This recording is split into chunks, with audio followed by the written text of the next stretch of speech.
Lots of people suffer from lower back pain, and most of us will experience it at some point in our lives.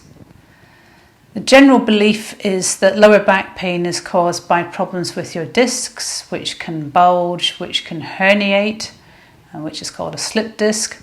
However, this is only the case for a few people, and for the majority of people, the problems they get with their back are due to their pelvis, which has gone out of balance, and that is caused by restrictions that can develop in their fascia and their muscles, so the soft tissues of the body.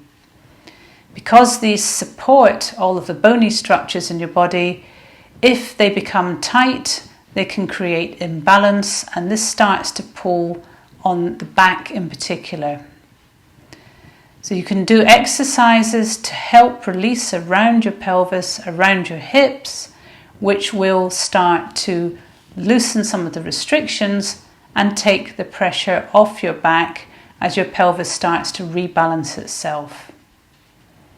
In this video, we're going to go through some simple myofascial exercises that can help with lower back pain and help to start to resolve some of the issues that may be causing your pain.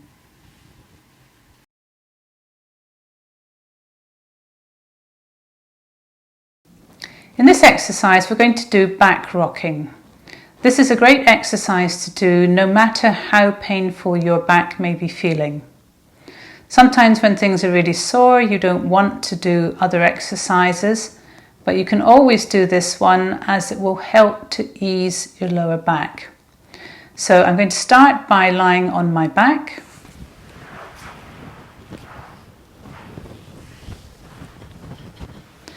At home, you can do this on the floor or you can do this on your bed. And I'm going to bring my knees up to my chest one at a time, supported by my hands.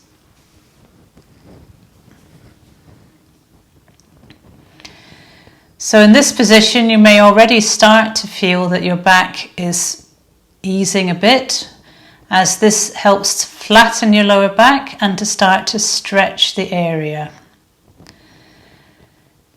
And to do back rocking, you're going to start to rock your legs towards your head and away. It's a very gentle movement. It doesn't have to be a big movement. And just allowing your body to get into a nice, comfortable rhythm of rocking. Making sure everything is relaxed, your legs are relaxed, your back is relaxed. And so what this exercise does is it starts to create a little bit more movement and a little bit more space in your lower back. And if you imagine, it's a bit like a car engine where you have pistons, and as the pistons start to move, one of the things they do is to send oil around the engine. And in a similar way, doing this exercise helps to lubricate and encourage fluid flow back into your discs, particularly in your lower back. So it's a way of helping to rehydrate and to loosen your lower back. Very often what happens with lower backs is that the discs become compressed, they lose a lot of their fluid, and that starts to create some of the restriction that people feel. When you do this exercise at home, usually you'd only do it for about a minute, but you can do it multiple times a day. And as I say, even if you are feeling that your back is particularly sore, it's a nice, gentle way of encouraging movement in your back and helping to just start to loosen some of the tissues.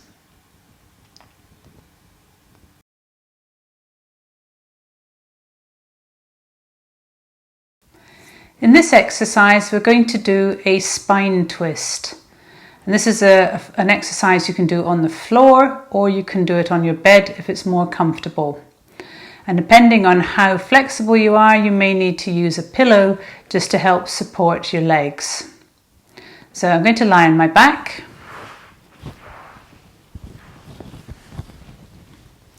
With my knees bent, and then I'm going to drop my knees over to the side.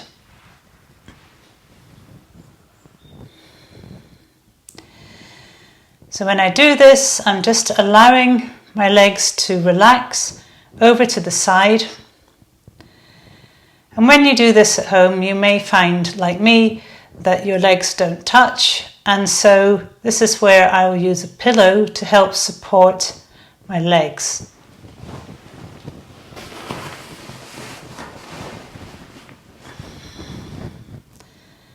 By putting a pillow between my knees, I can allow both legs to relax more and to start to feel the benefits of the stretch. So you should start to feel the stretch in the side of your hip, coming round possibly into your lower back as well. The tissues in the side of your hip are used to help you move, to rotate your legs as you walk or you run or even as you stand. And sometimes these tissues start to become tight and stuck. So as they become tight, your legs still try to rotate as you move, but they can't move as freely. So the force from your legs has to go somewhere else. And for many people, it comes round the side of their hip and into their lower back. So very commonly, a lot of lower back pain is actually coming from your hips. So if this feels comfortable and you feel like you'd like a slightly deeper stretch, you can straighten your top leg.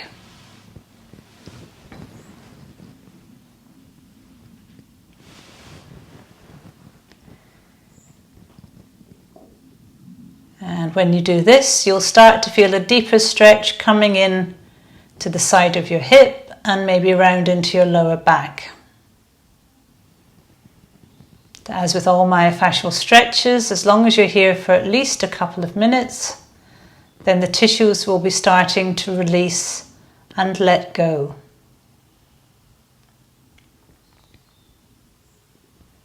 And so I'm going to come back to the center and then we can do this exercise on the opposite side.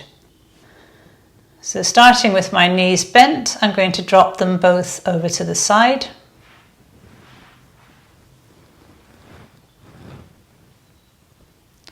And just allowing my legs to start to relax and drop towards the floor. Again, I'm going to put a pillow between my knees just for comfort.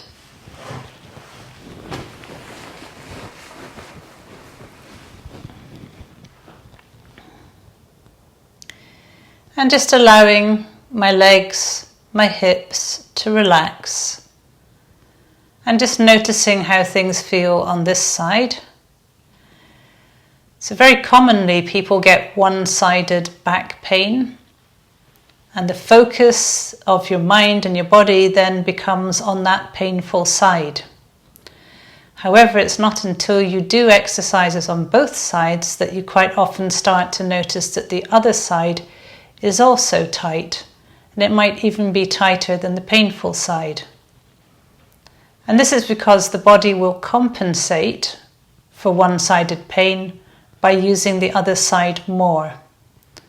And this is why it's a good idea to do any myofascial exercises on both sides so that you're allowing your body to help to rebalance itself and to open out on both sides. Again, if it feels comfortable, you can straighten your top leg to create a deeper stretch.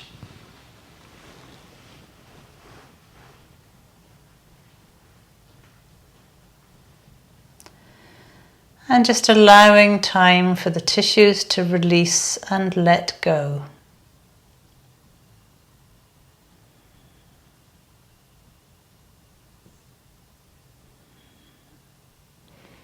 So you may feel this stretch more in the side of your hip, or more in your lower back, or you may feel it somewhere else entirely.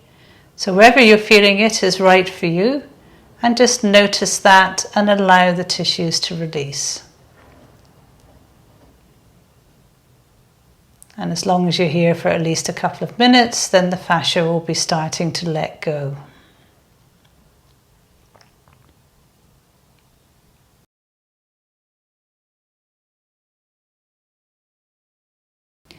In this exercise, we're going to do a stretch for the front of the hips.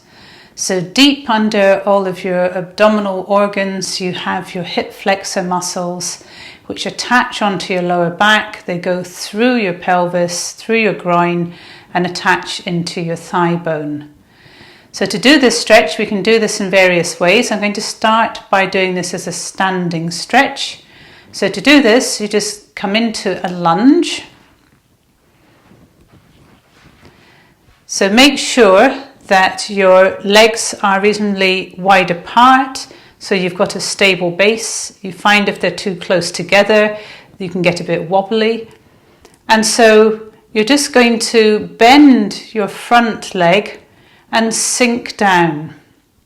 And as you do this, you'll start to feel a stretch into the front of your back leg. And this stretch you'll feel around your hip area. When you're doing this stretch, make sure that your hips are facing forwards, they're pointing forwards. So imagine you've got headlights on the front of your hips, so they're facing forwards, they're not twisted. And also keep your upper body upright. If you start to lean forward in this stretch, you'll actually lose the benefit of the stretch. So as you're here, just allow your body to sink into the lunge. And you'll start to feel the stretch deepen into your hip area, to the front of your hip. The hip flexors are very strong muscles, they're very deep muscles, and they can become over-contracted, particularly if you sit a lot, or you drive a lot, or you do a lot of exercise using your legs, for example, walking, running, cycling. You use your hip flexors for all of these, and as they get tight, they can sometimes tip your pelvis forwards by pulling it forwards, and as that happens, your lower back compensates by deepening the curve in your lower back like this, and so this can put pressure on the vertebrae in your lower back. So by helping to stretch and release your hip flexors, you are helping to rebalance your pelvis. So as with all myofascial stretches, as long as you're in this stretch for at least a couple of minutes, then the fascia will be starting to let go. Now, quite a lot of people find that it's difficult to do a standing stretch like this. It's quite a lot of effort for them, or they don't feel that their balance is good. So there are other ways in which you can do this stretch. You can also do this stretch as a kneeling stretch, and just make sure again that your legs are reasonably far apart so you've got a stable base, and you may want to put a pillow under your knee just to cushion this and make it feel more comfortable. An easy way to do the front of the hips stretch is to use your bed, or in this case I'm using a massage table. So to do this, just lie on your back.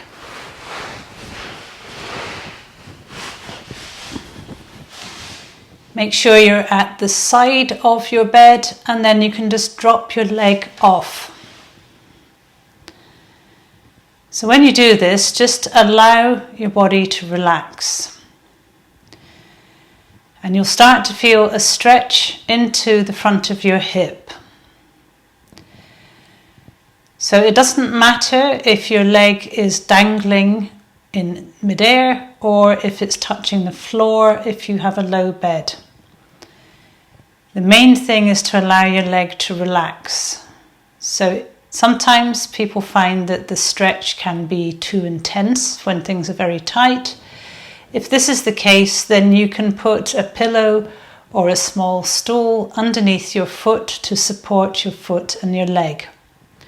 And then you can still allow your leg just to relax and start to feel that stretch coming up into your hip. This is a really nice, easy stretch to do. You can do it in the morning before you get up. And it just starts to allow your hip flexors to release and to let go. The hip flexors are deep muscles, they're strong, and for many people they become over-contracted. And so this way you're allowing gravity to just increase the stretch. And as long as you're here for at least a couple of minutes, then the fascia will be starting to let go, and this allows the muscles to let go as well.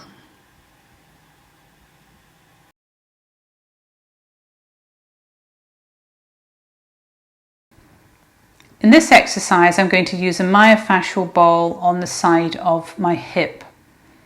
So the sides of the hips are important in terms of movement of your legs, and they also can contribute to lower back pain when things become tight. So loosening around the sides of your hips helps to loosen the muscles and the fascia, and this can take some of the pressure off your lower back and ease movement of your legs. To work here, I'm going to place the ball on the side of my hip. The area that I'm aiming for, if I feel around my waist, I can feel the top of my hip bone, which comes from the front right the way round to the back. And if I place the ball about an inch or so below the line of the bone, anywhere from the front round to the back, this will start to release the tissues. And so I'm going to lie on this on my side. So when I'm here, I can make myself comfortable. I can use a pillow for my head. I'm just going to allow my tissues to start to release around the ball. So at first it may feel quite intense, and then as the tissues start to release, you start to get a sense of things softening and letting go. You might notice pain and other sensations that travel around your hips, up into your back, down your legs. It can vary from person to person. But as long as you're here for at least a couple of minutes, the fascia will be starting to let go. And in this exercise in particular, you can move your body round the ball so that you can move to different points on the side of your hip, and waiting on each of these for at least a couple of minutes to start to release all of the tissues around the side of your hip. You can do this exercise on the floor like I'm doing, or you can do this on your bed if it's more comfortable. And if you find that this is too difficult to do lying on the ball, you can also do this by using the ball against a wall.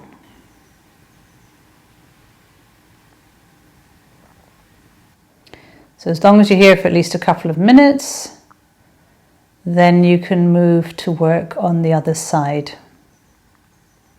Again, making myself comfortable by having a pillow under my head and just allowing my body to start to relax around the ball.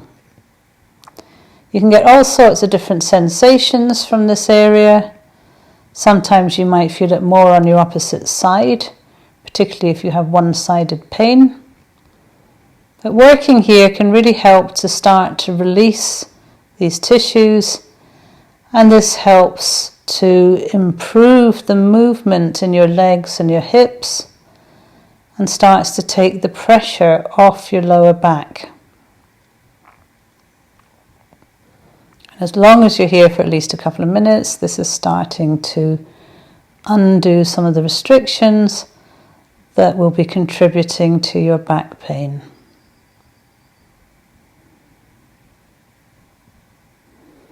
Visit our YouTube channel to find more self-help myofascial release videos like this, or visit our website where you can get our myofascial ball kits.